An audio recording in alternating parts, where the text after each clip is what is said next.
৭৫ পরবর্তী সংকট মোকাবেলায় জাতির সামনে আসেন জিয়াউর রহমান।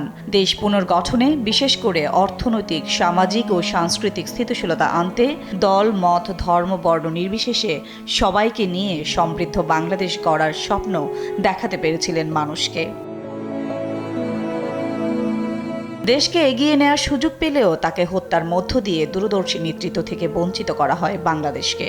আবারও গভীর সংকটে পড়ে দেশের রাজনীতি। সেই সময় গৃহবধূর তকমা ঝেড়ে ফেলে রাজনীতিতে আসেন খালেদা জিয়া। ক্ষমতা আমাদের কাছে বড় নয়, আমাদের কাছে বড় হলো দেশ এবং জনতা।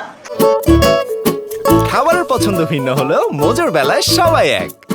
বিএনপির রাজনীতি শেষ হয়ে যাচ্ছে, ঠিক এমন সময় একটি ক্লান্তিকালে দলটির হাল ধরেন বেগম জিয়া। ১৯৮২ সালের ৩ জানুয়ারি রাজনীতিতে তার অভিষেক ঘটে। প্রথমে দলের সিনিয়র ভাইস চেয়ারম্যান, এরপর ভারপ্রাপ্ত চেয়ারম্যান আর শেষে চেয়ারপারসন হন খালেদা জিয়া। তখন তার বয়স ছিল ৪০-এর নিচে।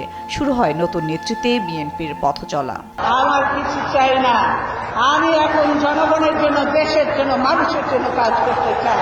দক্ষ নেতা হিসেবে নিজেকে তৈরি করতে অনেক কাঠখড় পোড়াতে হয় তাকে। ১৯৮২ সালে রাজনীতিতে যোগ দিয়ে ১৯৮৩ সালে স্বৈরশাসক এরশাদ বিরোধী আন্দোলনে নামেন খালেদা জিয়া। আন্দোলনে আপোষহীন ভূমিকা রেখে যিনি হয়ে ওঠেন গোটা দেশের নেতা। খালেদা জিয়ার দৃঢ় নেতৃত্বে ১৯৮৬ সালে নির্বাচন বর্জন স্বৈরাচার বিরোধী আন্দোলনে গুরুত্বপূর্ণ সিদ্ধান্ত হিসেবে বিবেচনা করা হয়। এর মধ্য দিয়ে স্বৈরাচারী ব্যবস্থা সরাসরি প্রশ্ন করা এবং খারিজ করে দেন তিনি। সেই সাহসী ভূমিকা দেশের রাজনীতিতে তাকে আপোষহীন নেতার স্বীকৃতি দেয়। ৯০-এর গণ আন্দোলনের পর ১৯৯১ সালের জাতীয় নির্বাচনে অভাবনীয় জনসমর্থন পেয়ে ক্ষমতায় আসে বিএনপি। খালেদা জিয়া দেশের ইতিহাসে প্রথম নারী প্রধানমন্ত্রী হন।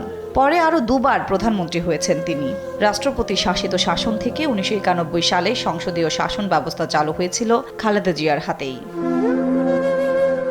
খালেদা জিয়া ও তার পরিবারের উপর ঝড় আসে ২০০৭ সালের ১/১১ সময়। সে সময় সেনা সমর্থিত তত্ত্বাবধায়ক সরকার জরুরি অবস্থা জারি করে।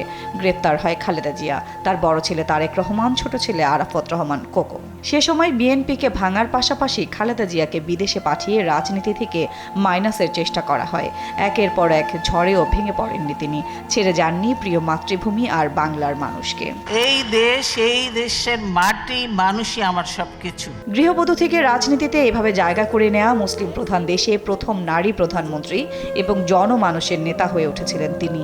ইতিহাস তাকে মনে রাখবে সাহসী ও আপোষহীন রাজনৈতিক ব্যক্তিত্ব হিসেবে। তাই খালেদা জিয়ার চলে যাওয়া শুধু বিএনপির জন্য নয়, দেশ ও জনগণের অপূরণীয় ক্ষতি বলে মনে করছেন বিশ্লেষকরা।